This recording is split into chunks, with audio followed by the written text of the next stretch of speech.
సమరం న్యూస్ ఛానల్కు స్వాగతం. ఈనాటి ముఖ్యాంశాలు: అతి భద్రత అక్కర్లేదు, ఆచరణలో చేసి చూపిస్తున్న ముఖ్యమంత్రి చంద్రబాబు. రాష్ట్రానికి కొత్తగా 2000 ఎలక్ట్రిక్ బస్సులు. సంధ్యా థియేటర్ తొక్కిసలాట ఘటనను వివరించిన హైదరాబాద్ సిపి. 100 పడకల క్యాన్సర్ ఆసుపత్రి ప్రారంభం. కుమార్తెను తీసుకెళ్లాడని ప్రతీకారం. పుస్తక పండుగకు వేళాయే. నారా దేవాంశ్ ప్రపంచ రికార్డు. కొనసాగుతున్న తీవ్ర అల్పపీడనం. నాటు తుపాకీతో కాల్పులు. ఎర్రకారులో వచ్చిన మహిళ ఎవరు? సి విటమిన్ లోపిస్తే కలిగే అనారోగ్య సమస్యలు. నాస్తిక కేంద్రం ప్రారంభించి 85 సంవత్సరాలు అయిన సందర్భంలో 12వ ప్రపంచ నాస్తిక మహాసభలు 2025 జనవరి 4-5 తేదీలలో విజయవాడ నాస్తిక కేంద్రంలో positive atheism, critical thinking and secular reform అంశం మీద నిర్వహించబడును. Registration fee 800 rupees. వసతి అవకాశాన్ని బట్టి ప్రతినిధులు ఏర్పాటు చేసుకొనగలరు. మహాసభలలో పాల్గొనదలుచువారు ఆన్లైన్లో రిజిస్ట్రేషన్ చేసుకోగలరు. స్పాట్ రిజిస్ట్రేషన్ అవకాశం కూడా కలదు. ఆన్లైన్లో రిజిస్టర్ చేసుకున్నవారు మహాసభల రిసెప్షన్ కౌంటర్ వద్ద తమ రిజిస్ట్రేషన్ను ధృవీకరించుకొనగలరు. ముఖ్య గమనిక: ప్రతినిధులు తమ ప్రయాణ వివరాలను రిజిస్ట్రేషన్ సమయంలో తప్పనిసరిగా తెలియజేయగలరు. మరిన్ని వివరాల కోసం ఈ క్రింది నంబర్లను సంప్రదించగలరు. జి నియంత 9490754655, శ్రీమతి రష్మి 9849081733, హరిసుబ్రహ్మణ్యం 9390577119, డాక్టర్ మారు 9848012127. ఈరోజు వార్తలను చూద్దాం. అతి భద్రత అక్కర్లేదు, ఆచరణలో చేసి చూపిస్తున్న ముఖ్యమంత్రి చంద్రబాబు. సరళమైన ప్రభుత్వం, ప్రతిభావంతమైన పాలన తన విధానమంటూ ముఖ్యమంత్రిగా బాధ్యతలు చేపట్టిన తొలి రోజు నుంచి చెబుతున్న చంద్రబాబు దాన్ని ఆచరణలోనూ చూపిస్తున్నారు. హంగులు, ఆర్భాటాలు, బందోబస్తు పేరిట అతి లేకుండా పర్యటనలు కొనసాగిస్తున్నారు. ఎక్కువ మంది సిబ్బందిని మోహరించడం కంటే సాంకేతికతను ఉపయోగించుకుని భద్రతా చర్యలు పాటించాలని సూచించారు. దానికి అనుగుణంగానే అధికారులు పలు చర్యలు చేపట్టారు. తన కోసం ఎక్కువ సమయం ట్రాఫిక్ నిలిపేయొద్దంటూ బాధ్యతలు చేపట్టిన తొలి రోజే చెప్పిన ముఖ్యమంత్రి చంద్రబాబు అది సరిగ్గా అమలవుతుందా లేదా అనేది స్వయంగా పర్యవేక్షిస్తున్నారు. కాన్వాయ్లో ఆయన ప్రయాణిస్తున్నప్పుడు ఎక్కడైనా ట్రాఫిక్ ఎక్కువగా నిలిచిపోయినట్లు గమనిస్తే అధికారులను ఆరా తీస్తున్నారు. ఇటీవల పోలవరం ప్రాజెక్టును సందర్శించిన చంద్రబాబు అక్కడ తన బందోబస్తు కోసం భారీగా పోలీసులను మోహరించడం చూసి అసంతృప్తి వ్యక్తం చేశారు. భారీ బందోబస్తు అక్కర్లేదని, డ్రోన్ల ద్వారా భద్రత పర్యవేక్షించాలని సూచించారు. తాను ప్రైవేట్ కార్యక్రమాలకు వెళ్తున్నప్పుడు పరిమిత సిబ్బందినే భద్రత కోసం పెట్టాలని చంద్రబాబు ఆదేశించారు.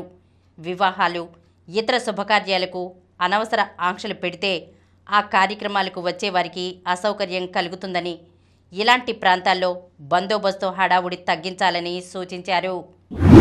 రాష్ట్రానికి కొత్తగా 2000 ఎలక్ట్రిక్ బస్సులు. కేంద్రం సాయంతో రాష్ట్రానికి కొత్తగా 2000 ఎలక్ట్రిక్ బస్సులు రానున్నాయని రాష్ట్ర రవాణా శాఖ మంత్రి రాంప్రసాద్ రెడ్డి చెప్పారు. విశాఖ డిపోకు కొత్తగా వచ్చిన 3 ఎక్స్ప్రెస్లు, 2 సూపర్ లగ్జరీ బస్సులను ఆదివారం ఆయన ప్రారంభించి మాట్లాడారు. సంధ్యా థియేటర్ తొక్కిసలాట ఘటనను వివరించిన హైదరాబాద్ సిపి. సంధ్యా థియేటర్ వద్ద తొక్కిసలాట ఘటనపై దర్యాప్తు క్రమంలో 10,000 వీడియోలను విశ్లేషించి ఆధారాలు సేకరించామని నగర పోలీస్ కమిషనర్ సివి ఆనంద్ వెల్లడించారు. ఈ ఘటనలో రేవతి చనిపోయిన విషయం ముందుగా తనకు తెలియదని అల్లు అర్జున్ చెబుతున్నారని, అసలు వాస్తవమేంటని ఆదివారం నగర నేరవార్షిక సమావేశంలో మీడియా అడిగిన ప్రశ్నకు సిపి బదులిచ్చారు. కేసు దర్యాప్తు స్థితిలో ఉంది. విషయం న్యాయస్థానం పరిధిలో ఉండటంతో పాటు మరికొద్ది రోజుల్లో వాదనలు జరగబోతున్నందున ఎక్కువగా మాట్లాడలేం. ఈ ఘటనపై మా సోషల్ మీడియా టీం, స్థానిక పోలీసులు వారం రోజుల నుంచి దాదాపు 10,000 వీడియోలను సేకరించాం. మీడియా ఛానళ్లలో ప్రసారమైన దృశ్యాలు, సోషల్ మీడియా ఖాతాల్లోని వీడియోలు, సీసీ కెమెరాల ఫుటేజీలు అన్నీ క్రోడీకరించి 10 నిమిషాల వీడియో తయారు చేశాం. ఆ వీడియో చూసి మీరే నిర్ణయించుకోండి అంటూ వీడియోను ప్రదర్శించారు. 100 పడకల క్యాన్సర్ ఆసుపత్రి ప్రారంభం. విజయనగరం జిల్లా కొత్తవలస మండలంలోని మంగళపాలెం గురుదేవ చారిటబుల్ ట్రస్ట్ ఆధ్వర్యంలో 15 కోట్ల రూపాయలతో నిర్మించిన విజయశ్రీ మెమోరియల్ 100 పడకల క్యాన్సర్ ఆసుపత్రి భవన సముదాయాన్ని విశాఖ ఎంపీ శ్రీ భరత్ ఆదివారం ప్రారంభించారు. ఈ సందర్భంగా ట్రస్ట్ చైర్మన్ జగదీష్ బాబు అధ్యక్షతన సమావేశంలో ఉప్పలపాటి ఫౌండేషన్ చైర్మన్ ఉప్పలపాటి వెంకటపతిరాజు మాట్లాడుతూ, తాము అమెరికాలో స్థిరపడిన విజయనగరం, విశాఖ జిల్లాలతో అనుబంధం ఉన్నవాళ్లమేనని, స్వగ్రామం అలమండ అని తెలిపారు. క్యాన్సర్ బారిన పడి మరణించిన తన భార్య విజయశ్రీ జ్ఞాపకార్థం 7.5 నెలల్లోనే 15 కోట్ల రూపాయలతో 100 పడకల ఆసుపత్రిని నిర్మించినట్లు పేర్కొన్నారు. త్రిపుర హైకోర్టు ప్రధాన న్యాయమూర్తి జస్టిస్ టి అమర్నాథ్ గౌడ్ మాట్లాడుతూ, షాజహాన్ తన భార్య కోసం తాజ్మహల్ కడితే వెంకటపతిరాజు తన శ్రీమతి జ్ఞాపకార్థం క్యాన్సర్ ఆసుపత్రి నిర్మించి సేవలందిస్తున్నారన్నారు. దేశంలో కేసులు లేని కోర్టులు, రోగులు లేని ఆసుపత్రులు, వృద్ధులు లేని ఆశ్రమాలు ఉండాలన్నదే తన సంకల్పంగా పేర్కొన్నారు. సెంట్రల్ విజిలెన్స్ కమిషన్ మాజీ కమిషనర్ కెవి చౌదరి, సుప్రీంకోర్టు మాజీ న్యాయమూర్తి జస్టిస్ ముకుందకం శర్మ, ఎమ్మెల్యేలు కొణతాల రామకృష్ణ, కోళ్ల లలితకుమారి తదితరులు పాల్గొన్నారు. కుమార్తెను తీసుకెళ్లాడని ప్రతీకారం. కుమార్తెను కిడ్నాప్ చేశాడని ఓ ఆటో డ్రైవర్ మీద కక్ష పెంచుకున్న తల్లిదండ్రులు ట్రాప్ చేసి దారుణంగా హత్య చేశారు. తర్వాత మృతుడి ఆటోను ప్రధాన నిందితుడు సొంతానికి వాడుకుంటున్నాడు. 1.5 ఏళ్ల కిందట జరిగిన హత్య ఘటనలో నిందితులను ఆటో వెనుక బంపర్ పట్టించింది. నిందితులను అరెస్ట్ చేసిన హైదరాబాద్ బోరబండ పోలీసులు ఆదివారం రిమాండ్కు తరలించారు. రిమాండ్ నివేదిక ప్రకారం ఏపీలోని ఎన్టీఆర్ జిల్లా రెడ్డిగూడెం మండలం కేంద్రానికి చెందిన ఆలవాల మురళీరెడ్డి క్యాబ్ డ్రైవర్ హైదరాబాద్ జగద్గిరిగుట్టలోని బీరప్పనగర్లో భార్య ద్వారక, కుమార్తెతో ఉంటున్నారు. బాలిక స్థానిక ప్రభుత్వ పాఠశాలలో చదువుతుండేది. కరోనా సమయంలో ఆన్లైన్ క్లాసుల కోసం బాలికకు ఓ స్వచ్ఛంద సంస్థ ట్యాబ్ ఇచ్చింది. అందులో యాప్లు డౌన్లోడ్ చేసి బాలిక రీల్స్ చేసేది. స్నాప్చాట్ ద్వారా సంగారెడ్డి జిల్లా నారాయణఖేడ్కు చెందిన ఆటో డ్రైవర్ ఓ కుమార్ పరిచయమయ్యాడు. కుమార్కు వివాహం కాగా భార్యతో తగాదాలతో బోరబండలోని సోదరి దగ్గర ఉండేవాడు. తనకు పెద్ద దర్శకులు తెలుసని, వారు సినిమా అవకాశాలు ఇస్తారని బాలికను నమ్మించాడు. దీంతో బాలిక 2023 సంక్రాంతి సమయంలో ఇంటి నుంచి వెళ్ళిపోయి కుమార్ దగ్గరకు వచ్చింది. వారం పాటు అమీర్పేటలోని ఓ గదిలో ఉంచి తన కోరిక తీర్చాలంటూ అతడు వేధించాడు. భయపడిన బాలిక తప్పించుకుని వెళ్తుండగా పోలీసులు గుర్తించారు. తాను అనాథనని, తల్లిదండ్రులు చిన్నతనంలోనే చనిపోయారని చెప్పడంతో పోలీసులు నింబోలి అడ్డలోని ప్రభుత్వ బాలిక సంరక్షణ గృహానికి తరలించారు. పుస్తక పండుగకు వేళాయే. విజయవాడ పుస్తక మహోత్సవం 3.5 దశాబ్దాల మైలురాయిని ఘనంగా దాటబోతోంది. విజయవాడలో ఏటా సంక్రాంతికి ముందు జరిగే అతిపెద్ద పండుగ పుస్తక మహోత్సవమే. ఈ ఏడాది 35వ పుస్తక మహోత్సవానికి పెద్ద ఎత్తున సన్నాహాలు చేస్తున్నారు. వేదిక ఇందిరాగాంధీ మున్సిపల్ మైదానం కావడంతో నిర్వాహకులు, విక్రేతల్లో నూతనోత్సాహం సంతరించుకుంది. ఇప్పటికే 200కు పైగా ప్రచురణ సంస్థలు స్టాళ్ల ఏర్పాటుకు పేర్లు నమోదు చేసుకున్నాయి. పుస్తక మహోత్సవం స్వరాజ్య మైదానంలో 32 ఏళ్లుగా నిర్విరామంగా జరిగింది. 2 ఏళ్లుగా పాలిటెక్నిక్ కళాశాల మైదానంలో పెట్టగా అవాంతరాలు తప్పలేదు. ఈసారి ఉప ముఖ్యమంత్రి పవన్ కళ్యాణ్ చొరవతో ఇందిరాగాంధీ మైదానంలో ప్రదర్శన ఏర్పాటవడంతో ప్రజలు తేలికగా వచ్చి వెళ్లే వెసులుబాటు కలిగింది. జనవరి 2 నుంచి 12 వరకు రోజు మధ్యాహ్నం 3 గంటల నుంచి రాత్రి 8:30 గంటల వరకు పుస్తక ప్రదర్శన కొనసాగుతుంది. నారా దేవాంశ్ ప్రపంచ రికార్డు. వ్యూహాత్మకమైన ఆటతీరుతో సీఎం చంద్రబాబు మనవడు, మంత్రి లోకేష్ తనయుడు దేవాంశ్ ప్రపంచ రికార్డు నెలకొల్పాడు. చదరంగంలో అత్యంత క్లిష్టమైన 175 పజిల్స్ను వేగంగా పరిష్కరించడం ద్వారా కేవలం 9 ఏళ్ల ప్రాయంలోనే ఫాస్టెస్ట్ చెక్మేట్ సాల్వర్ 175 పజిల్స్ రికార్డును సొంతం చేసుకున్నాడు. దీంతో పాటు దేవాంశ్ సాధించిన మరో 2 రికార్డులను ప్రతిష్టాత్మక world book of records London అధికారికంగా ధృవీకరించింది. వ్యూహాత్మకమైన ఆటతీరుతో 11 నిమిషాల 59 సెకండ్లలో చెక్మేట్ పజిల్స్ పూర్తి చేసిన దేవాంశ్ ప్రపంచ రికార్డును నెలకొల్పాడు. కొనసాగుతున్న తీవ్ర అల్పపీడనం.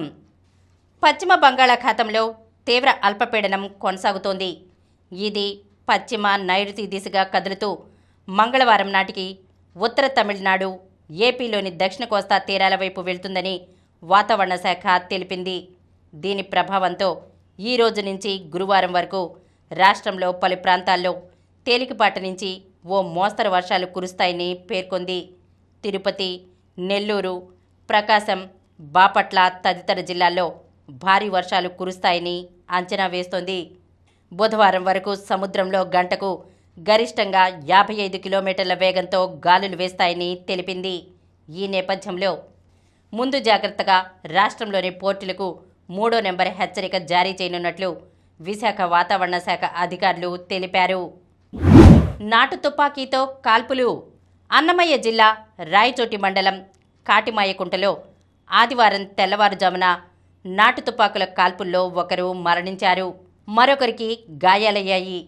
సంబేపల్లి మండలం నామాలగుట్టకు చెందిన 7 కుటుంబాలు సంచార జీవనం గడుపుతున్నాయి.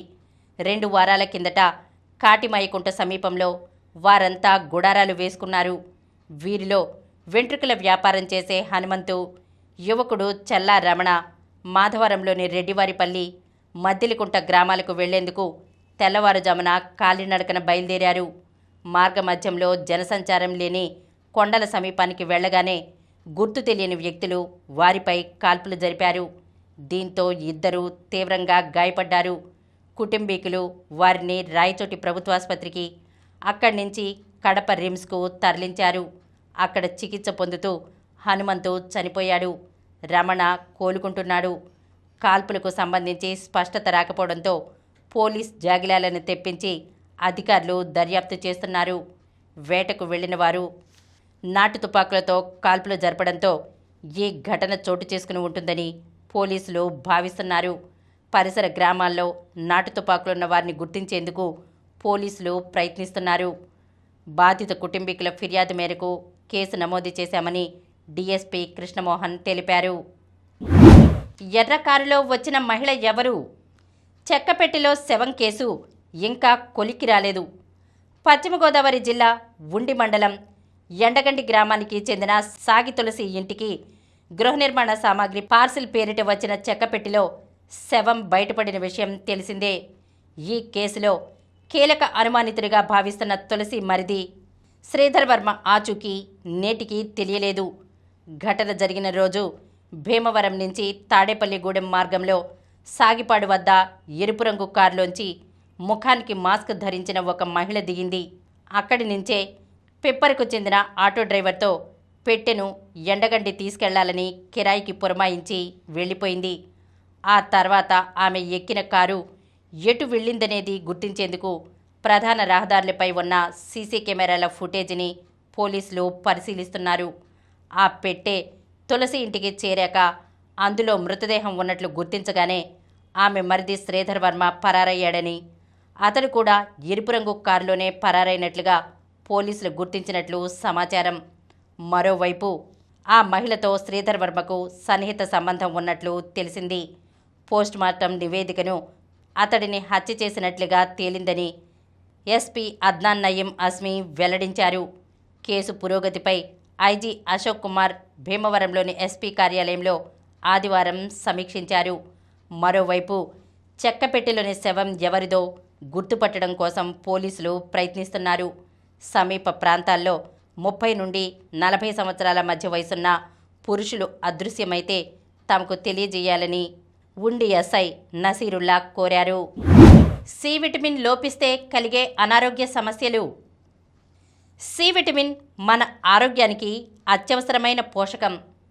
రోగనిరోధక శక్తిని పెంచడంలో దీని పాత్ర కీలకం.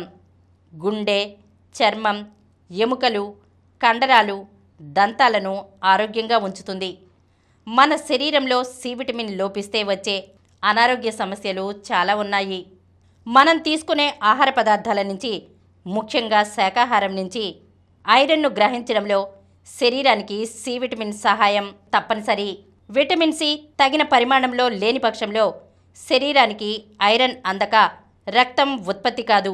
దీంతో రక్తహీనత సమస్య వస్తుంది. శాకాహారుల్లో ఈ సమస్య అధికంగా ఉంటుంది. సి విటమిన్ లోపించడం వల్ల రోగనిరోధక శక్తి తగ్గుతుంది. ఫలితంగా పలు రకాల అంటువ్యాధులు వచ్చే ప్రమాదం ఉంటుంది. జలుబు, దగ్గు, జ్వరం, న్యూమోనియా వంటివి తరచూ వేధిస్తూ ఉంటాయి. ఎముకలు బలంగా ఉండేందుకు కావలసిన కాల్షియాన్ని శరీరం సంగ్రహించేందుకు సి విటమిన్ తోడ్పడుతుంది. దీని లోపం వల్ల శరీరం కాల్షియాన్ని శోషించుకోలేదు. ఫలితంగా ఎముకలు బలహీనమై ఆస్టియోపోరోసిస్ అనే వ్యాధి వస్తుంది. శరీరానికి సి విటమిన్ తగినంత అందకపోతే తొందరగా వార్ధక్య లక్షణాలు ఎదురవుతాయి. సి విటమిన్ లోపించడం వల్ల చిన్నపాటి ప్రమాద సంఘటనలకే ఎముకలు విరిగిపోతాయి, గోళ్ళు పెళుసుగా మారతాయి. సి విటమిన్ లోపించడం వల్ల రక్తనాళాల గోడలు బలహీనమై కండరాల్లో వాపుని, నొప్పిని కలిగిస్తాయి. గాయాలు తొందరగా నయం కావు. ఇప్పుడు కొన్ని సంక్షిప్త వార్తలను చూద్దాం. భారత్ 211 పరుగుల తేడాతో విండీస్పై ఘన విజయం. సొంతగడ్డపై భారత మహిళల జట్టు చెలరేగుతోంది.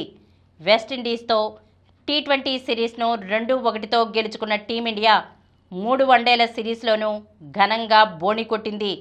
బ్యాటింగ్లో స్మృతి మంధానా, బౌలింగ్లో రేణుకా సింగ్ సత్తా చాటడంతో ఆదివారం తొలి వన్డేలో భారత్ ఏకంగా 211 పరుగుల తేడాతో విండీస్ను చిత్తు చేసింది. భారత్దే ఆసియా కప్. మళ్లీ మెరిసిన త్రిష, ఆయుషి. ఫైనల్లో బంగ్లాపై గెలుపు. భారత అమ్మాయిలు అదరగొట్టారు. జోరు కొనసాగిస్తూ తొలి మహిళల అండర్-19 ఆసియా కప్ క్రికెట్ టోర్నీలో టైటిల్ సాధించారు.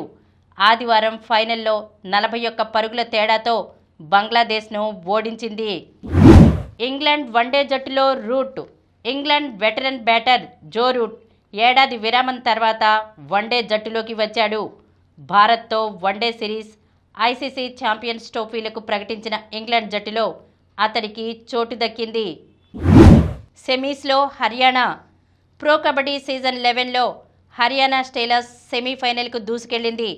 ఆదివారం ఆ జట్టు 47-30తో యుముంబాను ఓడించింది. మరిన్ని వార్తా విశేషాలతో రేపటి సమరం న్యూస్ ఛానల్లో మళ్ళీ కలుద్దాం. ప్రతిరోజు వార్తా విశేషాల కోసం అనతి కాలంలోనే 20 కోట్ల వ్యూస్ సాధించిన సమరం ఛానల్ సమర్పించు సమరం న్యూస్ ఛానల్కు సబ్స్క్రైబ్ చేయండి, లైక్ చేయండి, మీ ఫ్రెండ్స్కి షేర్ చేయండి. అలాగే ప్రక్కనున్న గంట సింబల్ని ప్రెస్ చేయడం మర్చిపోకండి.